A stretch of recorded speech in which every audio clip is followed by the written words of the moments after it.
언제나 주는 나 사랑하사 언제나 새 생명 주시나니 영광의 이야기 이루로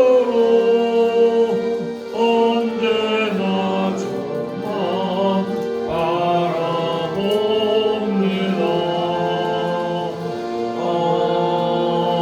아멘.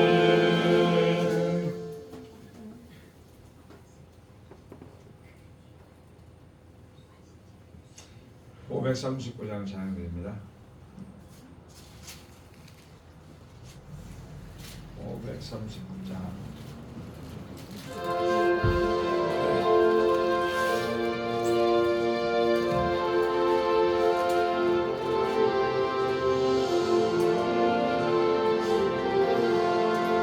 이 몸의 소망 무엇인가 우리 주 예수뿐일세 우리 주 예수밖에는 믿음이 아주 없도다.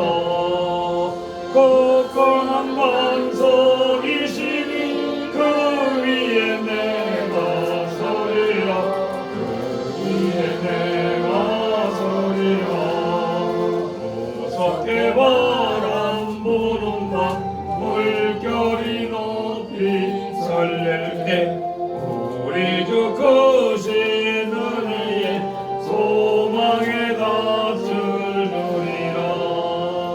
굳건한 반석이시니 그 위에 내가 서리라 그 위에 내가 서리라. 세상에 믿던 모든 것 그나들 그날 내려도 구주의 언약 있사와 내 소망 더욱 크리라. 굳건한 반석이시니 그 위에 내가 서리라 그 위에 내가 서리라.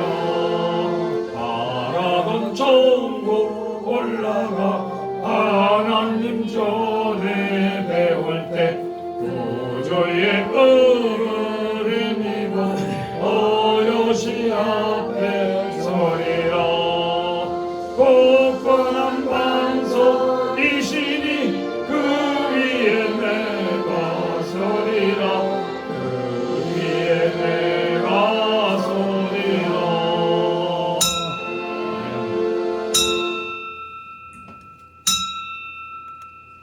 다 같이 묵상 기도 드리심으로 주일 오후 예배 하나님께 드립니다.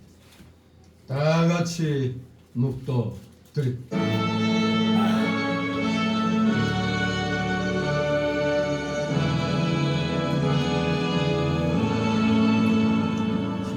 원부 성자와 성령 찬송과 영광 돌려보내세 내 졸어지는까지 온 영원 무궁하여 성삼위의 영광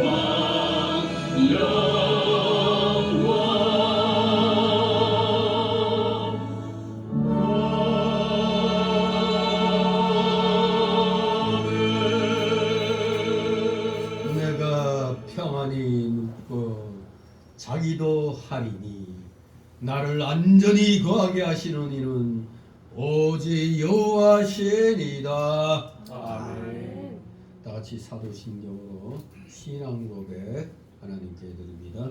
전능하사 천지를 하나님 아버지를 내가 믿사오며 그 외아들 우리 주 예수 그리스도를 믿사오니 이는 성령으로 잉태하사 동정녀 마리아에게 나시고 본디오 빌라도에게 고난을 받으사 십자가에 못 박혀 죽으시고 장사한 지 사흘 만에 죽은 자 십자 가운데서 다시 살아나시며 하늘에 오르사 전능하신 하나님 우편에 앉아 계시다가 저리로서 산자와 죽은 자를 심판하러 오시리라. 성령을 믿사오며 거룩한 공예와 성도가 서로 격하는 것과 죄를 사하여 주시는 것과 몸이 다시 사는 것과 영원히 사는 것을 믿사옵나이다. 아멘. 다같이 찬송가 85장 부르신 후 이 시간에 최영숙 권사님 기도 인도하십니다. 다같이 85장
저희를 통하여 영광 받으시기를 원하시는 하나님 아버지, 하나님의 손으로 땅의 기초를 놓으셨고 오른손으로 하늘 펼치신 하나님께 감사와 찬양과 경배를 올려드립니다. 저희가 귀한 일을 이끄시고 광야에서 목마른 백성들을 위하여 바위를 쳐서 생수가 터져 나오게 하셨듯이 저희를 예수님을 통하여 구원의 삶을 주셔서 감사드립니다. 이 시간 성령의 은혜가 넘쳐나게 하시고 하나님과 연합된 큰 복된 예배의 시간이 되게 인도하여 주시옵소서. 사랑의 하나님, 저의 눈은 세상을 바라보고 있고 마음은 닫혀 교만하고 아무것도 깨닫지 못하고 분별력을 잃어가고 있습니다. 남보다 더 좋은 것, 더 많은 것을 가지려 육신적인 생각과 이기적인 것들에 우리의 영혼을 제약으로 물들어가고 있습니다. 하나님 아버지 이러한 저희의 허물과 죄악들을 불쌍히 여기시고 용서하여 주시옵소서. 제 길을 버리고 하나님께서 역사하사 하나님께 나가게 하옵소서. 이런 시대에 저희의 믿음이 자녀들이 깨어나 각자의 주신 능력 안에서 하나님을 기쁘게 하는 삶이 되도록 인도하여 주시옵소서. 온 세상을 향하여 정의를 세우고 구원을 베푸시는 하나님 아버지, 악인들에게는 평화가 없다 말씀하셨습니다. 지난 한 주간도 세상의 악한 일들로 인하여 안타까운 생명들을 잃었습니다. 갈수록 포악해가는 이 시대에 하나님이 주시는 사랑과 평안이 되게 하여 주시옵소서. 또한 헐 먹고 소외된 백성들을 사랑으로 품어 건강한 일원으로 회복되게 하여 주시옵소서. 교회의 주인 되시는 하나님 아버지, 이곳에 저희 교회를 세우시고 지금까지 인도하심에 감사드립니다. 땅끝까지 구원에 이르게 하도록 빛으로 삼으신 하나님 아버지, 모든 하나님의 교회 백성들을 주시는 사명 잘 감당할 수 있도록 붙들어 주시옵소서. 이 지역 사회와 세계 열방을 향해 선교하는 사랑과 봉사로 섬기는 교회 되게 하옵소서. 저희의 삶을 통하여 예수님의 향기가 드러나는 귀한 성도들로 되게 하여 주시옵소서. 말씀을 들고 서신 목사님 권능으로 붙들어 주시고 강건케 하여 주셔서 선포되는 말씀을 통하여 저희의 영이 굳건한 믿음 반석 위에 서게 하여 주시옵소서. 예수 그리스도의 이름으로 기도드립니다. 아멘. 감사드립니다. 이 시간 함께 은혜 나눌 말씀은 창세기 28장 10절에서 15절까지의 말씀을 함께 보도록 합니다. 페이지수로 구약 41쪽입니다. 28장 창세기 28장 10절에서 15절입니다. 제가 먼저 읽겠습니다. 창세기 28장 10절에서 15절. 10절. 야곱이 부엘세바에서 떠나 하란으로 향하여 가더니 문에서 이르러는 아침이라 거기서 유숙하려고 돌을 치어 대고 거기 누워 자더니 꿈에 본즉 사닥다리가 땅 위에 섰는데 그 꼭대기가 하늘에 닿았고 또 본즉 하나님의 사자가 그 위에서 오르락내리락 하고 또 본즉 여호와께서 우리에서 살아가시되 나는 여호와니 너의 건강하게 하나님이요 이스라엘 하나님이라 너는 땅에 여호와 내 자손에게 주리니 네 자손이 땅의 티끌같이 되어서 동서남북에 편만할지니 땅의 모든 족속이 너와 네 자손을 인하여 복을 얻으리라. 내가 너와 함께 있어 네가 어디로 가든지 너를 지키며 너를 이끌어 이 땅으로 돌아오게 할지라. 내가 네게 허락한 것을 다 이루기까지 너를 떠나지 아니하리라 하시니라. 아멘. 이 28장 가운데 뒤에 단락의 내용을 이제 오늘 보게 되는데, 먼저 이 28장 전체의 그 내용을 잠깐 살펴본다면 한마디로 야곱의 도피입니다. 야곱의 도피. 바로 이 28장에서부터 야곱의 파란만장한 생이 시작이 되는 겁니다. 형을 속인 대가, 아버지를 속인 대가, 파란만장한 생이 시작이 됩니다.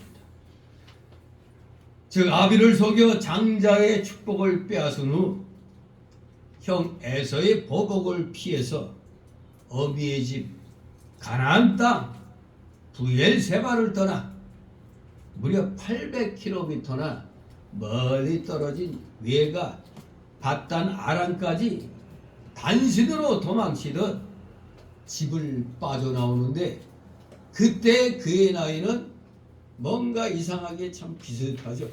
77세 나이입니다. 아브라함이 말씀에 순종하여 떠날 때가 몇 세? 75세였죠. 야곱이 사람답게 갖춰지려고 이제 훈련받는 그 시작할 때 나이가 77세. 실세다 이겁니다. 이제부터 20여 년에 걸친 고된 객지 생활이 이제 막 시작되는 순간입니다. 20여 년에 걸친 객지 생활이 시작된다. 야, 오늘날 우리가 지금 70만 넘으면은 지금 만 65세부터 이제 노인 취급 받아가지고 뭐 여러 가지 그 노인 혜택을 받는데 지금 70대 돼가지고 요양받는 사람도 있잖아요. 여기저기 망가져가지고 요양받는 사람들. 그런 사람에 비하면 여러분은 아주 행복한 것이죠.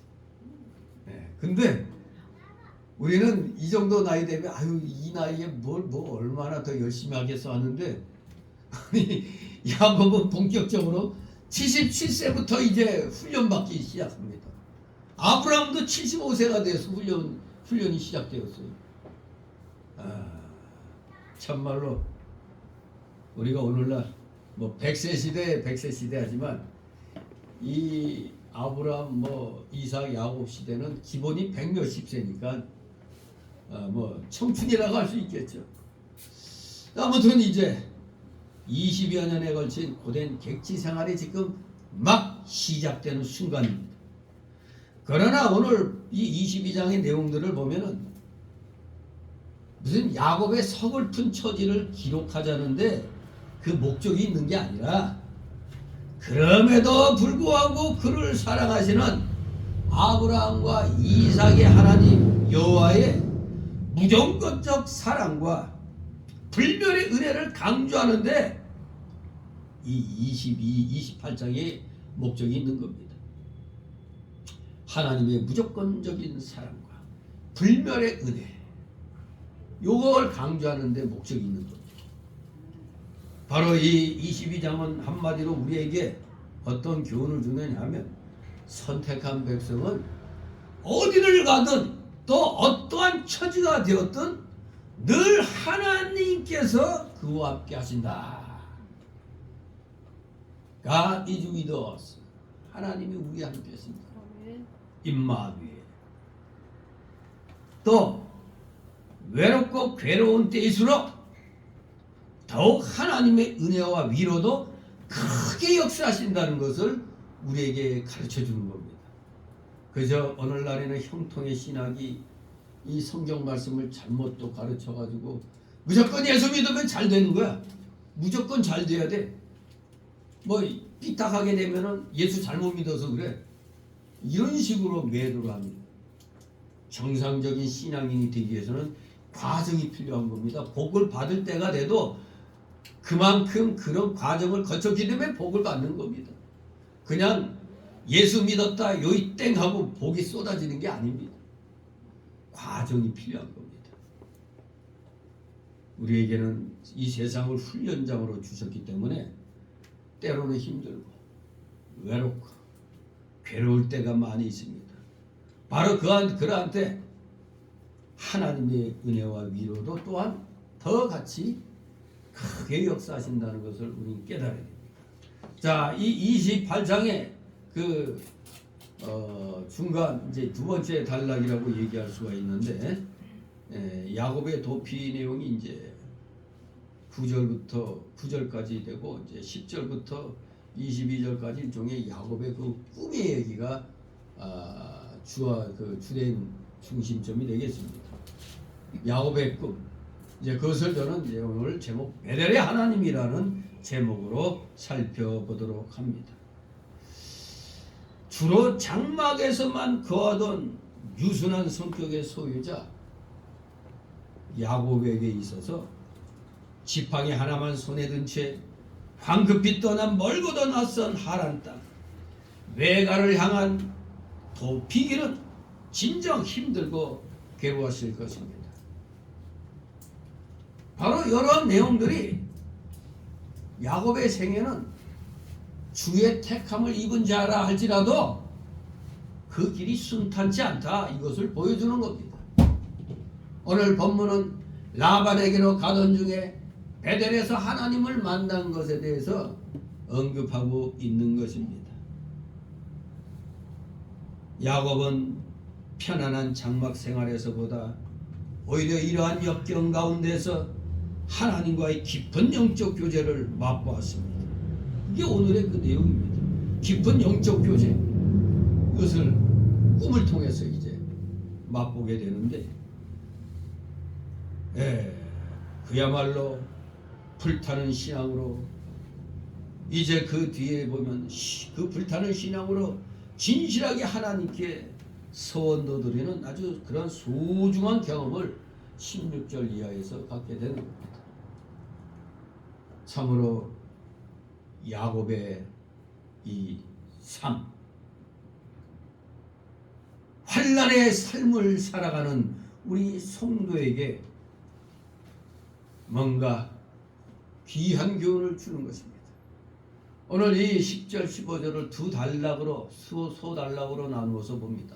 첫 번째 소단락으로 10절 11절 돌베개 베고 잠을 자는 야곱, 즉 험난한 삶의 길을 가는 성도, 그것을 예표하는 것이고, 두 번째 단락으로 12절 15절 베델에서 계시를 받은 야곱, 즉 성도와 함께 하시는 하나님, 이렇게 두 소단락으로 나누어서 그 내용을 살펴봅니다. 첫 번째 단락 10절 11절 읽습니다. 야곱이 브엘세바에서 떠나 하란으로 향하여 가더니 한 곳에 이르는 해가 지니라. 거기서 유숙하려고 그곳에 한 돌을 쌓여 배기하고 거기 누워 자더니. 아멘. 야곱이 브엘세바에서 떠나 하란으로 향했다 이겁니다. 왜 브엘세바에서 떠났습니까? 첫째는 형 에서의 보복을 피하기 위해서, 둘째는 어미 친족 가운데서 아내를 구하기 위해서 이렇게 야곱은 정든 집과 부모 곁을 떠난 겁니다. 어디로? 하란으로 향하여. 그런데 야곱이 하란으로 가는 이 길은 첫째는 장자의 축복을 받은 일로 인하여 육에 속한 자에게 핍박을 받아 피난 가는 길입니다. 육에 속한 자에게 핍박을 받아 피난 가는 길이다. 하란으로 가는 그 길. 두 번째 무엇을 얘기하는가? 부모를 작별하고 가는 길입니다. 하란으로 향하러 가는 두 번째 그 이유는 부모를 지금 작별하고 가는 길입니다. 야곱이 후에 가나안 땅에 돌아왔어. 아버지는 다시 만났으나 어머니는 만나지 못한 것으로 보입니다. 세 번째로 하란으로 향하여 가는 이 길은 전에 가보지 못한 그야말로 멀고 험난한 고난의 길입니다. 800km. 우리 부산까지 한 400km 되나요?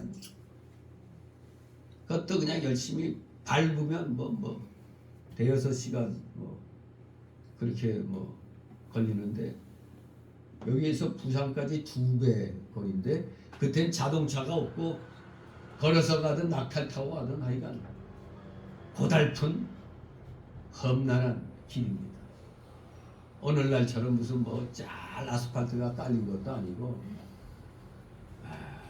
그야말로 그냥 사막의 황야의 광야의 아주 그런 고난의 그런 길이었던 것입니다. 한 번도 가보지 못한 그런 길을 야곱은 지금 형 에서의 눈을 피해서 도망을 갑니다. 그러면서도 한편으로는 아내를 구하기 위해서 또 가는 길이 되겠습니다. 네 번째로 야곱이 하란으로 향하여 가는 그 길은 어떤 길이냐? 외로운 길입니다. 혼자, 주변에 누가 자기를 도울 자가 아무도 없었습니다. 의지할 데가 없고 도와줄 사람도 없이 그야말로 홀로 가는 그 길입니다. 외로운 길. 바로 어쩌면 우리가 신앙생활 한다고 했을 때 주변 사람들로부터 많은 그런 질타를 받죠. 그거 믿어서 뭐하냐? 그 시간만 낭비죠. 그러나 이 영의 의미를 모르면은 그럴 수 있으나, 영의 의미를 알고 나서는 그 무엇하고도 우리는 바꿀 수가 없는 것입니다. 그야말로 생명을 내놓고 영의 길을, 이 의로운 길 가는 겁니다. 겉으로 봤을 땐 외롭죠. 다 그냥 손가락질하고 찌찌찌하고 혀나차고 말이요. 그래갖고 세상 살겠나 하죠. 하지만 그러면 그럴수록 누가 함께 계셔? 하나님께서 성령으로 함께 계시기 때문에 겉으로는 외로운 길처럼 보이나 이 믿음의 길은 그야말로 참된 평안과 기쁨과 즐거움이 있는 길이 되는 겁니다. 다섯 번째로 야곱이 하란으로 향하여 가는 이 길은 한마디로 앞날을 예측할 수 없는 길입니다. 앞날에 무슨 일이 일어날 것인가 예측할 길이 없는 길입니다.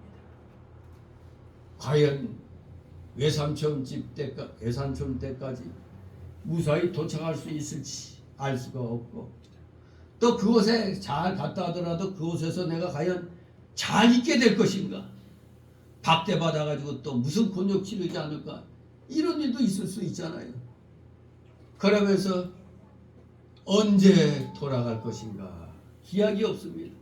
전혀 예측할 수 없는 그 길이 지금 하란으로 가는 그 길이었습니다. 6.25 때 이북에서 남쪽으로 피난 온 사람들이 이렇게 70년 이상 이렇게 될 것을 생각이나 하고 왔겠어요. 그때 그냥 곧 돌아오마 하지만 영원히 돌아올 수가 없는 그런 길이 되는 겁니다. 정말로 예측할 수 없는 그런 길입니다. 그렇기 때문에 이러한 길은 야곱이 하나님의 약속하신 말씀을 붙들고 오직 하나님만 의지하며 모든 염려를 하나님께 맡기고 기도하면서 가는 그러한 길인 것입니다. 여섯 번째로 야곱이 하란으로 향하여 가는 길은 믿음으로 가는 길입니다. 믿음으로. 바로 이 길은 오늘날 우리 성도들이 이 세상에서 걸어가는 길과 같습니다. 야곱이 하란으로 앞날을 모르는 채 언제 돌아올지도 모르는 그 길, 무슨 일이 일어날지도 모르는 그 길, 바로 그 길이 오늘날 우리가 이 세상에서 믿음의 길을 걸어가는 것과 같은 겁니다. 세상에서 우리 믿는 자들이 가는 길과 같은 겁니다. 왜 그렇습니까? 성도의 길은 육에 속한 자에게 핍박받으면서 가는 길이잖아요. 여러분 집에서 처음에 믿음 생활할 때 아이고 잘됐다, 그래 교회 열심히 나가라, 그런 사람 있어요? 근데 나는 도리어 잘됐다고 그러네. 내가 성격이 좀 멋있게 해가지고 교회 나가면 그나마 성격이 온유해질까, 도리어 나보고 잘됐다고 그러죠. 아무튼 육에 속한 자에게 핍박받으면서 가는 길이고, 한마디로 세상에서 피난 가는 길이 되겠습니다. 베드로후서 1장 4절에 보면 정욕을 인하여 세상에서 썩어질 것을 피하여 신의 성품에 참여하는 자가 되게 하려 하셨으니, 이렇게 말씀하고 있습니다. 베드로후서 1장 4절에. 또한 성도의 가는 길은 고난의 길, 외로운 길인 것입니다. 처음에는 그래요. 처음에는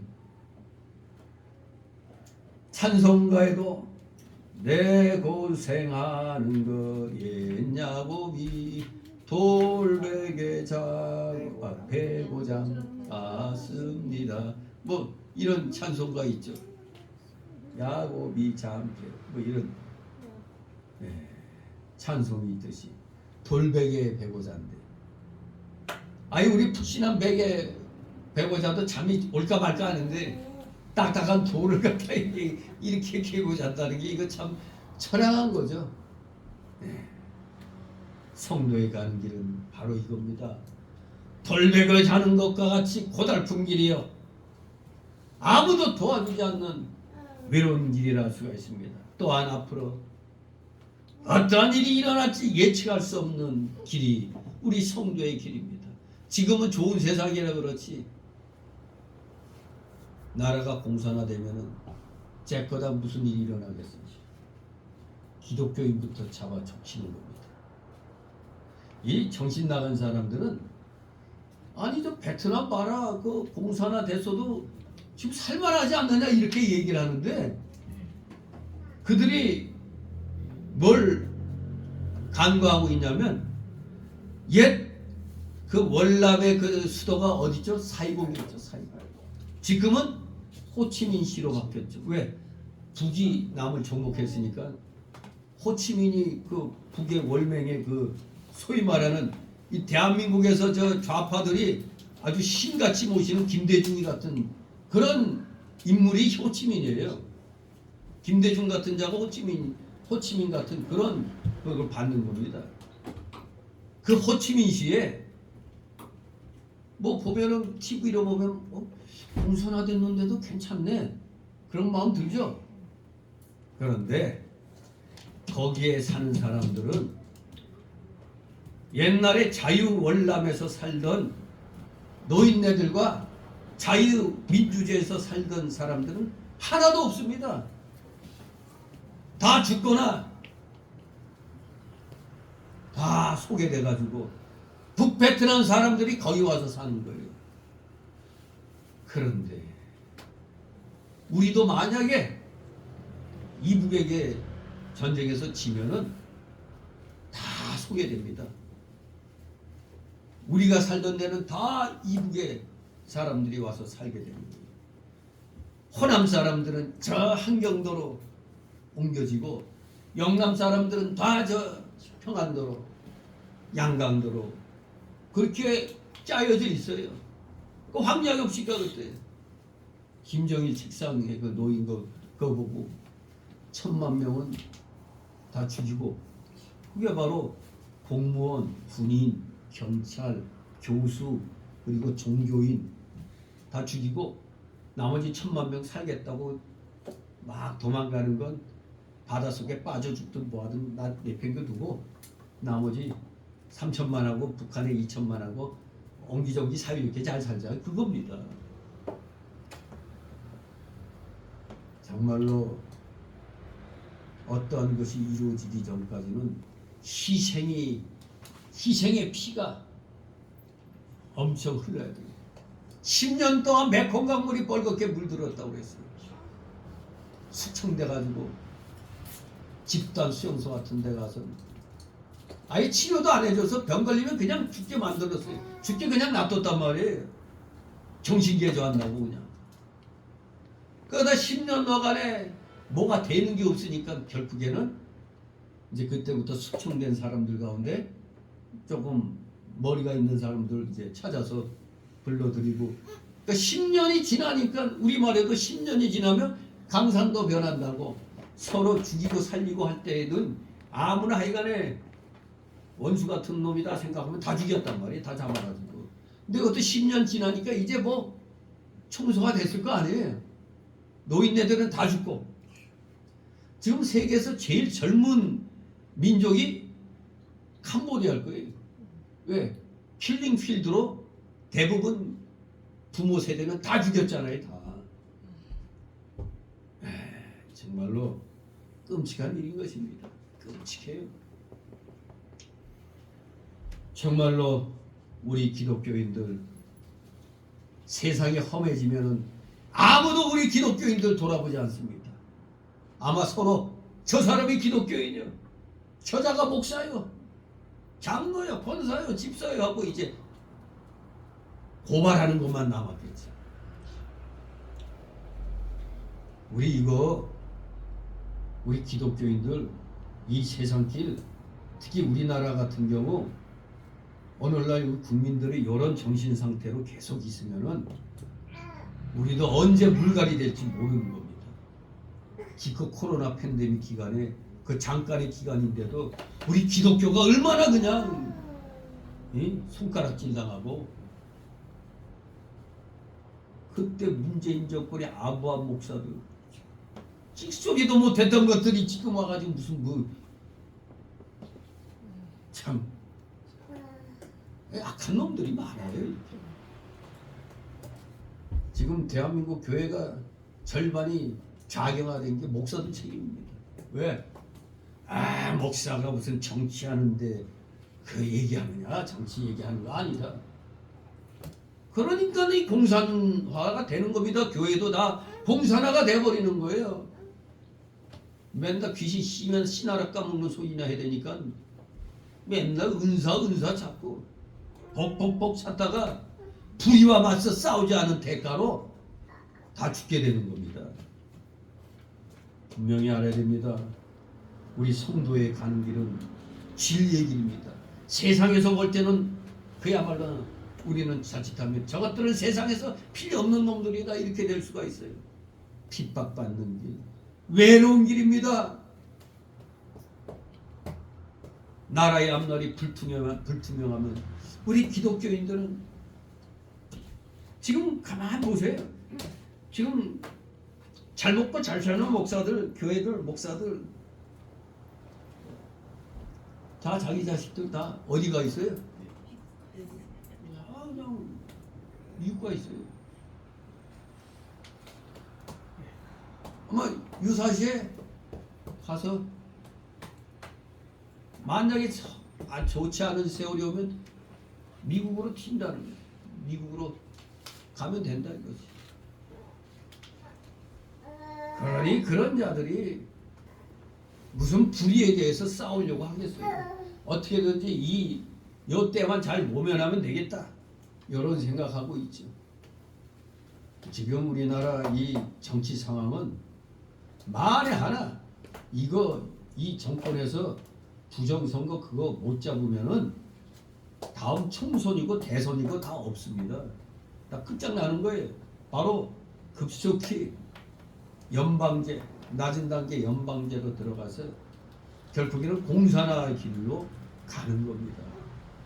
우리나라는 저 거지 같은 나라가 되겠죠. 이제 이런 부와 이런 번영은 절대 사회주의 공산주의에서는 이런 번영 없습니다. 역사가 증명하잖아요. 남미, 중남미 이 나라들 보세요. 한때 미국하고 손잡고 나갈 때는 비록 썩은 정치 때문에 부패하고 그랬지만 그래서 뭐 사회주의로 바꿔놨더니 나라가 다 가난해져 버리잖아요. 다. 근데 여러분 가난해지면 누가 더 고통스러울까요? 서민이 더 죽어나요. 서민이 더 죽어나. 우리는 어차피 없는 거니까 뭐 이렇게 생각하면 안 돼요. 그나마 누리던 자유도 못 누리는 겁니다. 그걸 알아야 됩니다.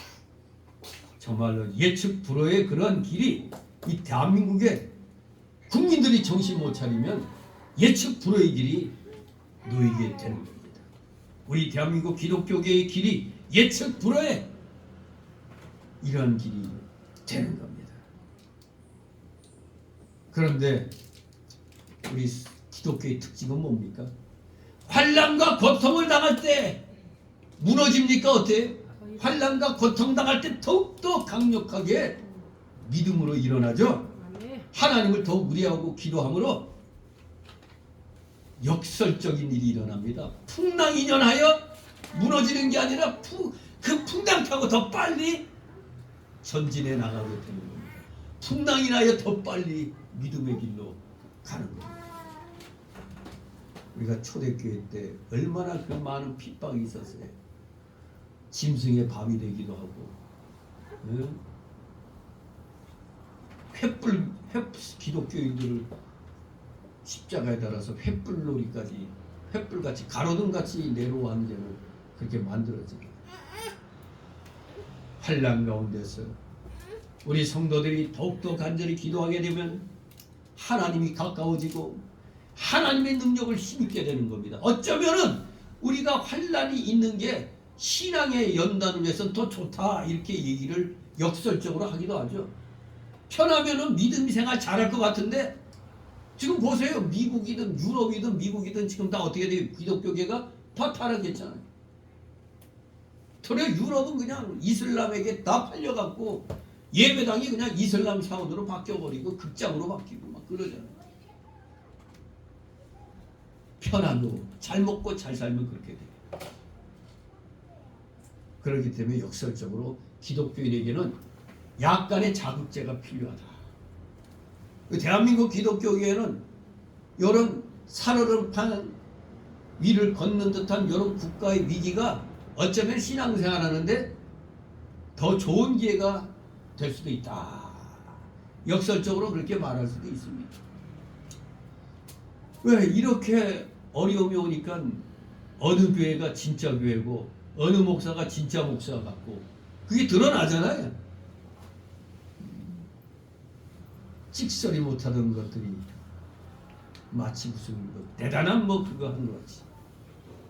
그러므로 우리 성도가 평안할 때보다는 환난과 핍박이 많을 때가 오히려 신령한 복을 많이 받을 수 있는 은혜의 때라고 우리가 역설적으로 말할 수가 있는 겁니다. 지난날 교회 개척할 때 많은 시험과 고통을 당하는 때가 그런 때가 좋은 때인 것입니다. 그때의 교육자가 하나님께 간절히 부르짖게 되고 하나님은 의지하고 나가면 하나님께서 많은 은혜와 복을 주시기 때문에 어려운 때가 오히려 더 신앙적으로는 좋았다. 또 그렇게 얘기할 수도 있습니다. 또 그럴 때 자기의 부족한 것과 연약한 것을 찾아 많이 회개하게 되고 또 바로 고치게 되므로 큰 유익이 있는 것입니다.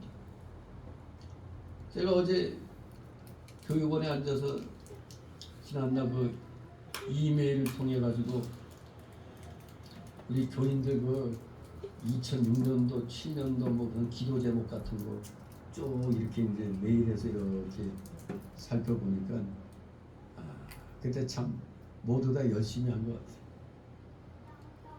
그때 거기에 기록된 넘버만 해도 70몇 명이 이렇게 기록돼 있더라고요. 아무튼 기도 각자 기도 다 써가지고 그렇게 했는데 정말로 그때가 이제 개척하고 그냥 뭐 열심을 낼 때 그럴 때였거든요. 그러니까 뭔가 되어가는 것 같았지. 시편 119장 67절에 보면 고난 당하기 전에는 내가 그릇 행하였더니 이제는 즉 고난 받는 이때는 주의 말씀을 지키나이다. 이렇게 고백합니다. 고난 당하지 않을 때는 몰랐어. 근데 막상 고난 당하니까 아이고 뜨거워라 하고 이제야 정신 차리게 된다. 또 시편 119장 71절에 보니까 여러분들 과연 이런 고백할 수 있어요? 고난 당한 것이 내게 유익이라. 이로 인하여 내가 주의 율례를 배우게 되었나이다. 이렇게 고백할 수 있습니까? 고난 당한 것이 내게 유익이라. 우리는 빨리 고난 지나가게 해주옵소서 하는데 고난 당한 것이 내게 유익이라. 우리가 참 묵상해야 될 말씀입니다. 그렇기 때문에 우리 성도에게 있어서 이 고난 받는 기간은 역으로 큰 은혜와 복을 받을 수 있는 좋은 기회라는 사실입니다. 실제로 이 한반도에서 일어났던 일제 말기 상황, 또 6.25 동남 같은 큰 환란이 올 때 이때 성도들이 하나님을 더욱더 의지했고 많은 은혜를 우리가 체험하는 그런 역사가 일어났던 겁니다. 정말로 그래서 생겨난 말씀은 아니지 생겨난 말이 있죠. 맞고 정신 차릴래? 안 맞고 정신 차릴래? 여러분 어느 편이요? 맞고 정신 차릴래요? 안 맞고 정신 차릴래? 안 맞고 정신 차리는 게 좋겠죠? 아무튼 우리 정신 똑바로 차려서 지금 우리는 야곱이 지금 앞날은 다 하나님께 맡기고 하나님으로 향하여 가는 그 길에 오늘 우리들이 같이 지금 서 있는 겁니다. 이제 두 번째 단락으로 그러한 과정에 이제 12절 15절 베델에서 계시를 받은 야곱, 즉 성도와 함께 하시는 하나님을 우리는 이제 체험합니다. 성도와 함께 하시는 하나님. 12절 있습니다. 꿈에 먼저 사람다리가 땅 위에 섰는데 그 꼭대기가 하늘에 닿았고 또 먼저 하나님의 사자가 그 위에서 오르락내리락 하고 아멘. 지금 야곱이 아까 11절에 베개하고 거기 누워 잤다고 그랬죠? 자다가 지금 꿈 꾸는 겁니다. 야곱의 꿈을 꾸는 겁니다. 그랬더니 꿈에 뭐가 보였어? 지금 먼 도피길에 지치고 홀로 있다 보니까 외롭죠. 두렵죠. 그 두려움에 떨다가 잠이 든 고독하고 처량한 야곱에게 우리 하나님께서는 이렇게 꿈을 통해서라도 위로하시고 격려하신다는 겁니다. 정말로 하나님을 체험하는 겁니다. 하나님을 체험하는 겁니다. 이렇게 하나님께서는 꿈을 통하여 야곱에게 계시를 주십니다. 구약 시대에는 하나님께서 직접 꿈이나 또 음성이나 또 비유적인 그런 현상과 또 이 재판할 때 그 우림과 둠밈 이런 것을 다 계시의 방편으로 사용을 하실 때였습니다. 오늘날에 성경이 완성된 이 시대에 꿈으로 계시를 받겠다는 소리 하면 안 되죠. 꿈에서 계시 받았다 이런 헛소리 하면 안 돼요. 무슨 기도의 응답을 받았다면 이해를 할 텐데 뭐 계시 받았다는가 이런 헛소리 하면 안 됩니다. 분명 우리가 간절한 기도하다 보면 꿈에서 뭔 일을 만날 수도 있잖아요. 뭐 제가 전에도 얘기했듯이 이 기계 같은 거 놓고 이거 어떻게 하면 이거 풀 수 있을까 그 고민하다 꿈속에서 그 푸는 그런 일이 일어나는 거예요. 꿈에서 그걸 해결하는 꿈을 꾸고 아주 하이라이트가 그때 이 복합기 토너를 갖다 잔뜩 그냥 비품으로 사놨는데 비품을 쓸 때는 절대 업그레이드 하면 안 되는 거였거든 복합기를. 근데 모르고 그걸 눌렀다가 다 못 쓰게 됐네. 그래서 그냥 그 용산에 가서 이거 어떻게 하면 이거 풀 수 있느냐 막 했는데 하나같이 그 복잡한데 그거 좀 힘든데 뭐 그랬다고. 그래서 그냥 할 수 없이 그 토너 그냥 쟁여놓고 정품 쓰다가 이게 아예 이렇게 방법이 없을까 해다가 꿈을 꿨는데 핸드폰 꿈을 꿨어요. 핸드폰이 뭐 했을 때 초기화 시켜버렸거든. 초기화 시키면 원위치 되는 거 아니에요? 근데 꿈에서 가만히 있어보자. 초기화? 그다 벌떡 일어났다고. 그래서 그 복합기 그냥 초기화를 딱 눌러버렸더니 이게 다시 그 비품을 쓸 수 있는 그게 돼버린 거야. 업데이트 해놓은 거 그냥 싹 다 사라져버리고. 그렇게 꿈에서 누가 뭐 계시 받은 게 아니라 이건 하나의 거기에 대한 그 힌트를 얻은 거였거든요. 아니 이렇게 쉬운 걸 가지고 왜 용산에서 소위 이거 컴퓨터 기술자라는 사람들이 그거는 힘든데 이건 풀기 힘들다고 막 그랬는데 나는 간단하게 그냥 손가락 하나로 풀어버린대 그냥. 이렇게 우리가 간절히 꿈꾸다 보면은 꿈에도 나타나는 거예요. 야곱도 지금 너무너무 외롭고 두려움에 잠을 자다가 꿈을 꾼 겁니다. 그런데 꿈에서 하나님이 이렇게 위로를 주신 겁니다. 더구나 아주 중요한 계시를 주었습니다. 여기 뭐라고요? 사닥다리가 땅 위에 섰는데 그 꼭대기가 어디에 닿았다고? 하늘에 닿았다고. 또 하나님의 사자가 오르락내리락 하고 있다고 이렇게 표현하고 있습니다. 사닥다리가 땅에 서서 그 꼭대기가 하늘에 닿았다는 이것은 언약의 하나님이 계신 저 하늘과 언약의 후사가 있는 이 땅을 하나로 연결시켜주는 역할을 하는 이 사닥다리는 바로 언약의 핵심인 누구? 장차 오실 그리스도를 상징하는 겁니다. 바로 이 계시를 꿈에서 받은 겁니다. 사닥다리가 그 꼭대기가 하늘에 닿았다니 바로 그 사닥다리의 정체는 장차 오실 그리스도라는 겁니다. 이것은 사닥다리 되시는 그리스도 안에서만이 거룩한 하나님과 죄악된 인간이 진정으로 영적 교제를 누릴 수 있다는 사실을 보여주기 위함이었습니다. 실로 타락 이후 모든 하늘과 땅 사이의 소통은 이제는 이 사닥다리를 통해서만 가능하며 이 사닥다리 외에는 그 어떠한 길로도 인간이 하늘에 오를 길은 없는 것입니다. 요한복음 10장 9절. 우리 요한복음 10장 9절 한번 찾아서 읽습니다. 요한복음 신약성경 요한복음 10장 9절. 찾았습니까?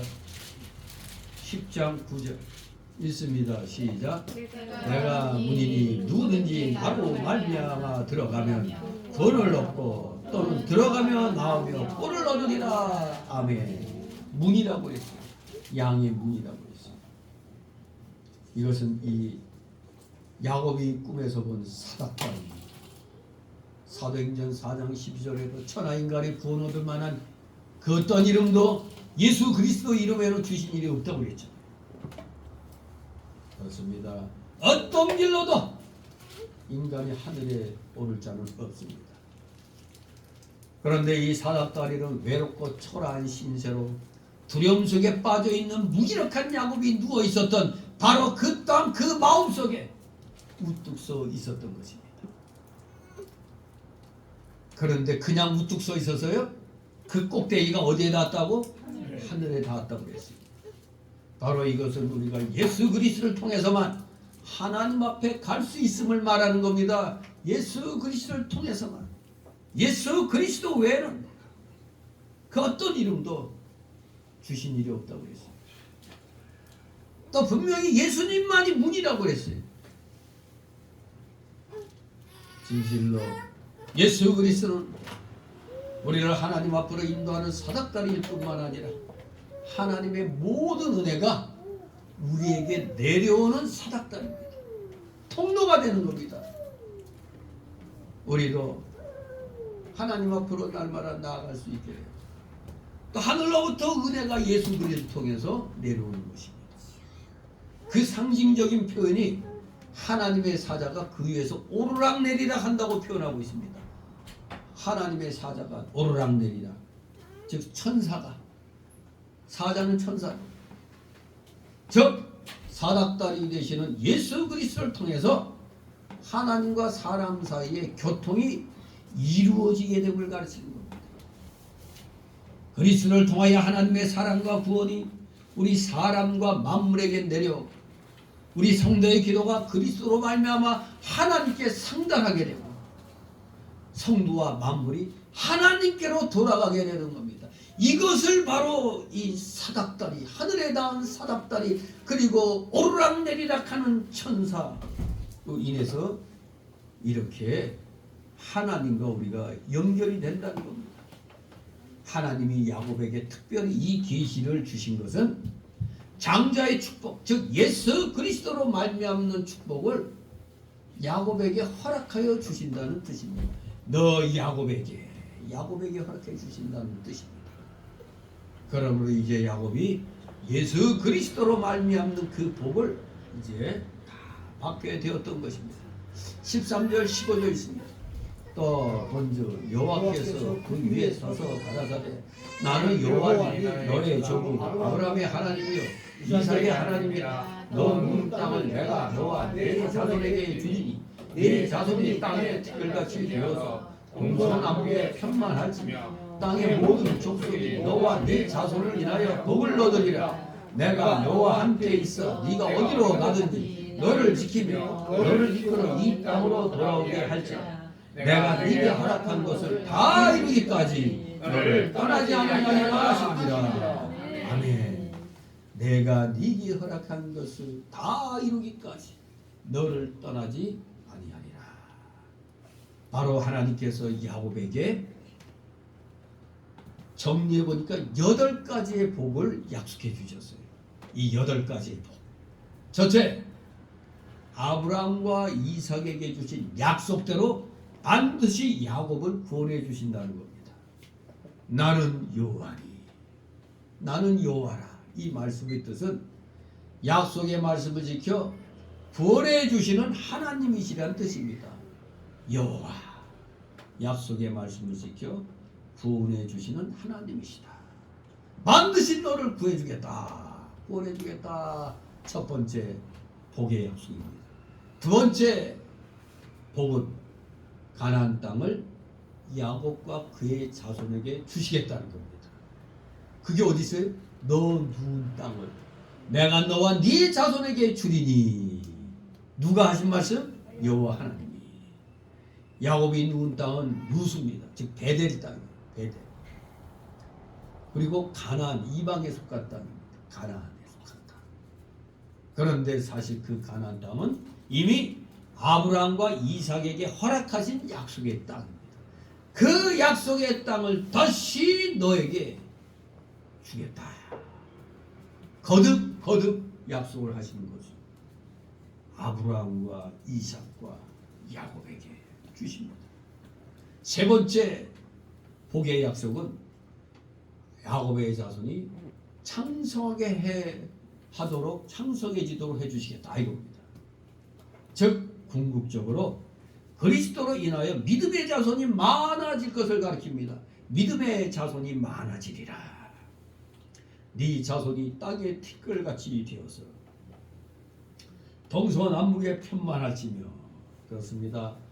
약속의 후손 중에서 그리스도가 나서 그리스도로 말미암아 구원받은 자가 땅의 티끌과 같이 많아질 것을 말씀하신 겁니다.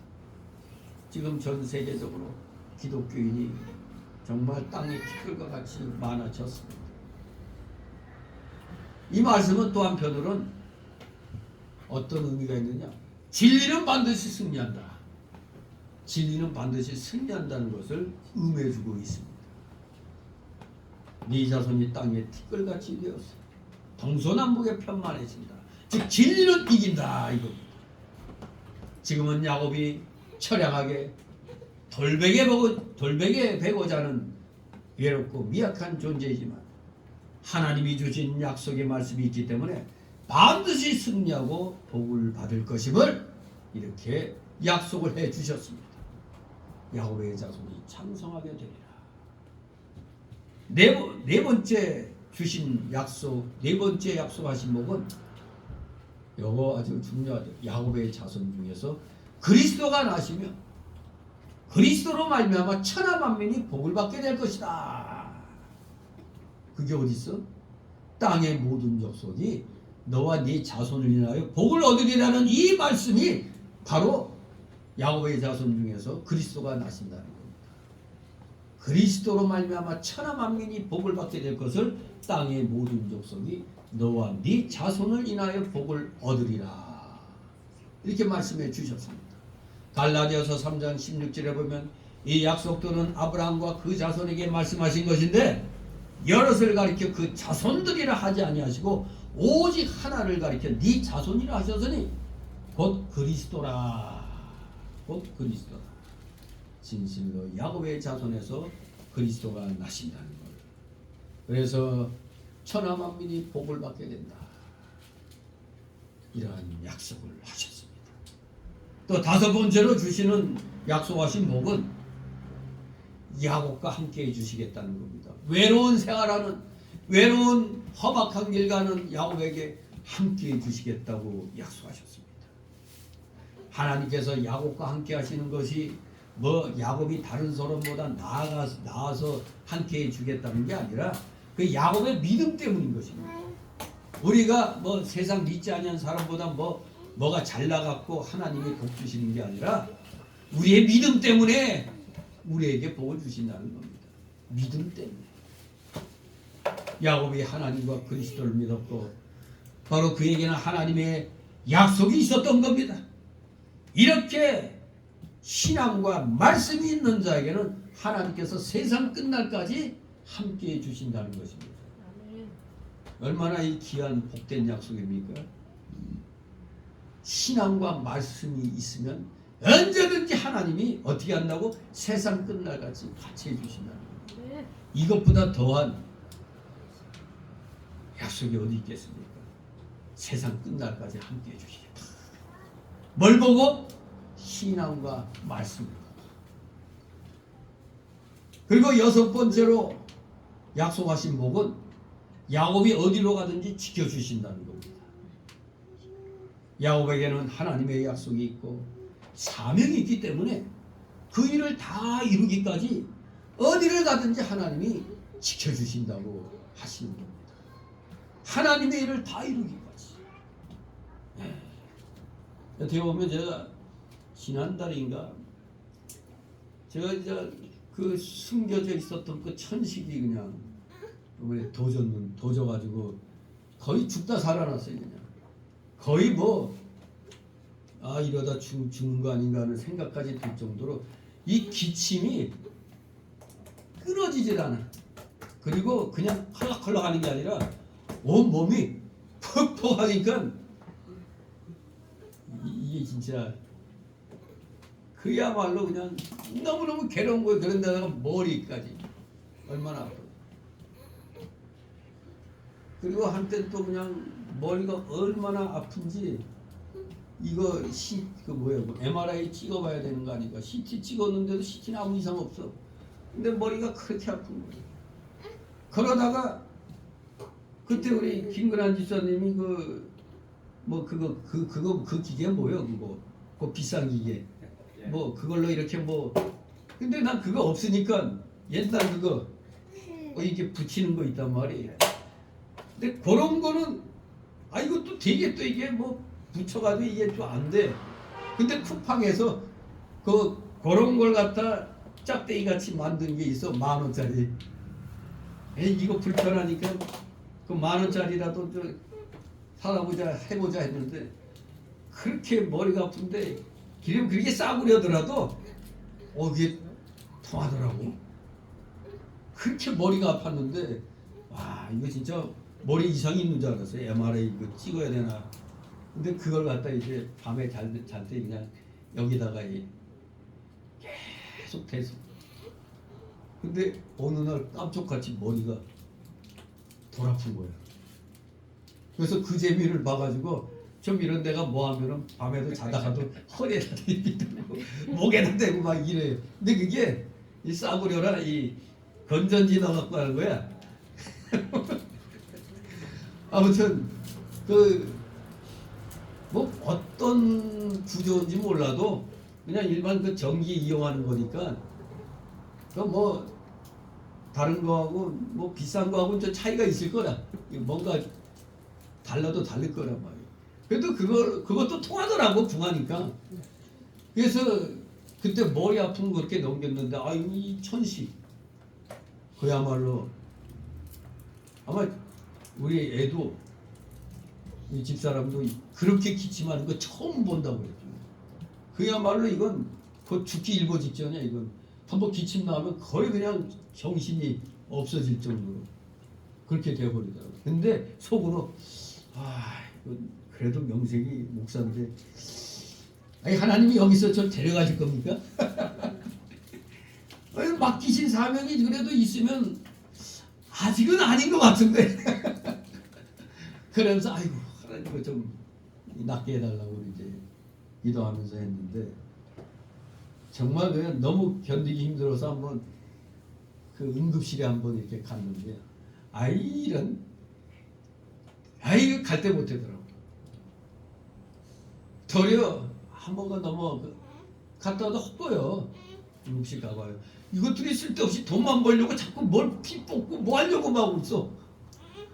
근데 일단 엑스레이 찍었는데 가슴에 이상이 없는 것 같아. 근데 난 죽었어. 근데 그 다음 날에 한번 여기 동네 여기 신림당 약국인가 거기에 무슨 내과 젊은 의사가 있는데 세내과 잘하더라고. 아주 친절하게 그 설명을 해주면서 하는데 근데 무슨 이거 뭐야 이거 천식에 푹푹 되는 거 이것도 이게 벤토리? 이거는 이제 이 벤토리는 아주 위급할 때 쓰는 거고 이제 천식과 하는 거 하루 이렇게 하는 거 있어요. 이걸 갖다 자기들도 이렇게 의료보험을 하기 위해서는 검사를 해야 된대. 근데 검사를 하는데 들어마실 때 몰라서 서서히 이게 내뿜어서 그걸 그래프를 맞춰야 되는데 그냥 내 뿜으려면 그냥 팍 하고 기침이 나와가지고 도저히 제대로 못한 거야. 의사가 하는 말이 이렇게 심하게 이렇게 하는 거 자기도 처음 본다는 거예요. 야, 근데 어떻게 간신히 그냥 70 그걸 하려면 70%를 넘겨야 되는데 난 도저히 안 되는 거라 이제 50% 간신히 돼서 이제 그 약을 이제 그걸 받았는데 아무튼 좀 실력이 있는 것 같아요. 도리어 종합병원께 다녔어도 이거 천식 환자는 죽을 때까지 이거 해야 된다네 매일 이거. 그 얘기를 안 해줬어. 보람에서 그러다 몇 년 다니다가 이거 맨날 그만 오라는 말을 안 하잖아. 내가 안 가버렸어. 그러다가 이제 이게 이제 터진 거예요. 아 진짜 이 거의 그냥 숨을 쉴 수 없는 그런 상황이 되니까 진짜 그 뭐 오늘 내일 하는 사람들 심정을 이해하겠더라고. 와 이렇게 사느니 빨리 가는 게 낫겠다 이제 그런 생각 드는 거예요. 아무튼 이렇게 이 말씀을 생각해 보면 이거 하나님이 그래도 아직 맡기신 일이 아직 많이 남았는데 부족하지만 이거 애국 운동도 더 열심히 해야 되는데 이거 뭐 진리를 갖다 선포하고 또 애국 운동도 해야 되고 이 복잡한데 이 몸이 이렇게 되니 이거 어떻게 해. 그야말로 진짜 올해 들어서 거의 안 좋은 게 많았죠. 왼쪽 다리 근육, 종아리 근육까지 파열돼 가지고 생애 처음으로 장애자 체험도 이렇게 한 달 동안.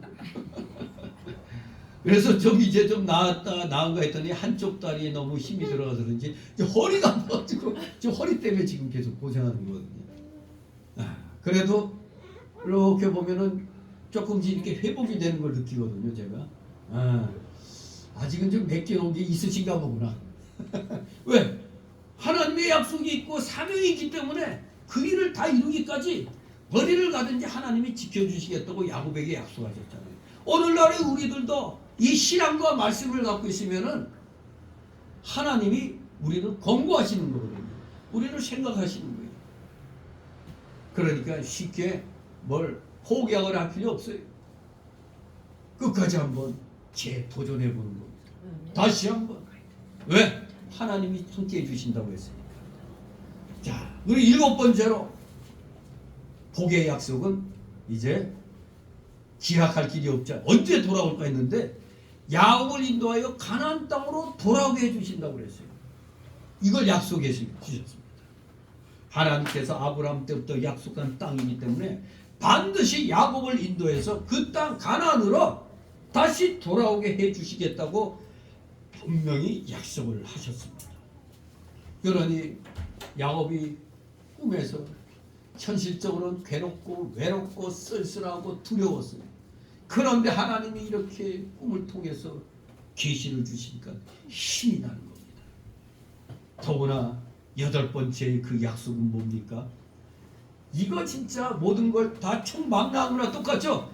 야곱에게 허락한 것을 이루기까지, 야곱에게 허락한 것을 이루기까지 야곱을 떠나지 아니하시겠다. 뭐 끝난 거죠. 이러면 이제 야곱은 이제 안심해도 되는 거예요. 너에게 허락한 거 이루기까지 널 떠나지 않겠다. 8가지 복이 내용이 이겁니다. 하나님께서 야곱을 붙들고 하나님 뜻을 반드시 다 이루시겠다고 말씀하십니다. 하나님이 친히 야곱을 붙들고 사용하시며 일하셔서 하나님의 뜻을 이루어 가신다는 겁니다. 그렇습니다. 야곱은 루스 즉 베델에서 머물던 그 고독한 밤에 주님께로부터 이와 같이 놀라운 약속을 받게 되었습니다.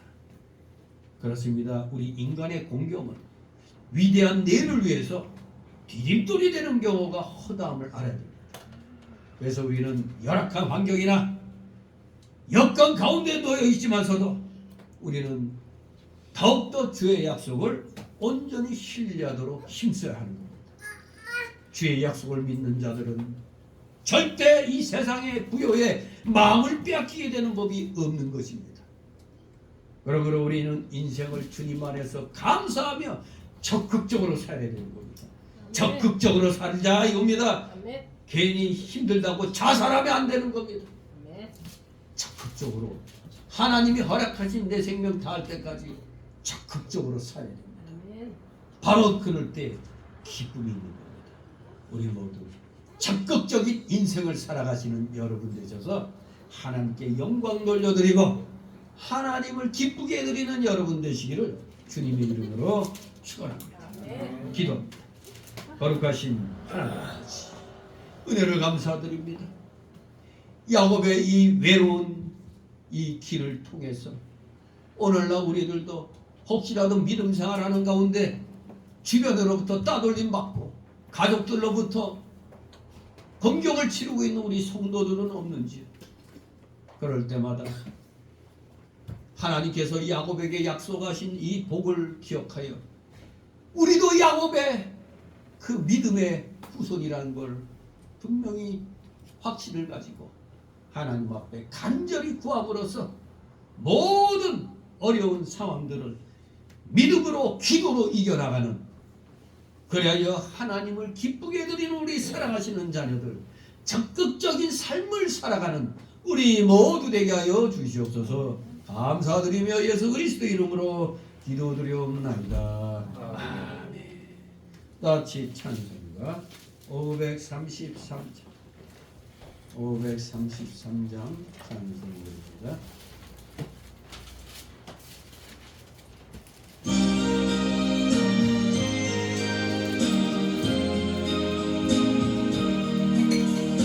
내 맘에 주여 소망 되소서. 주 없이 모든 일 헛되어라. 밤에나 낮에나 주님 생각, 잘 때나 깰 때 함께 하소서.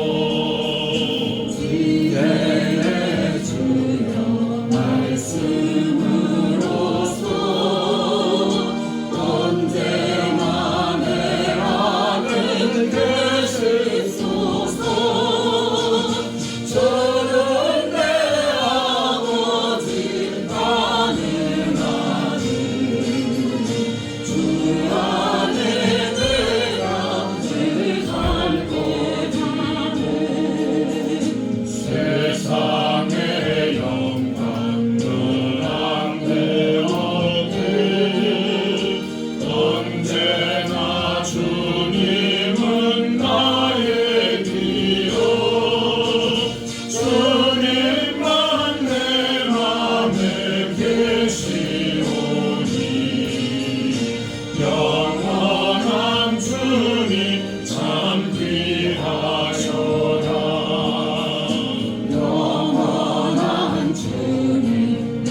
승리의 주, 하늘의 기쁨을 주옵소서. 어떠한 고난이 닥쳐와도 만유의 주여 소망 되소서.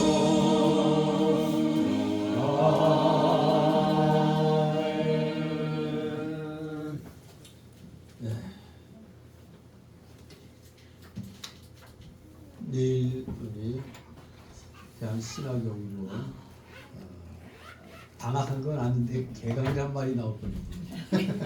하도 많이 쉬어가지고 내일 수업하는데 지장이 없도록 하시기 바랍니다. 주님이 가르쳐준 기도로 마칩니다. 하늘에 계신 아버지여, 이름으로 기름을 받으시오며 나의 마음이시며 뜻이 하늘에서 이룬 것 같이 땅에서도 이루어지이다. 오늘 우리에게 양식을 주시고 우리가 우리에게 죄진 자를 사준 것 같이 우리 죄를 사여 주시고 우리를 시험에 들게 하지 마시고 다만 악에서 구하옵소서. 대개 나라와 권세와 영광이 아버지께 영원히 있사옵나이다. 아멘.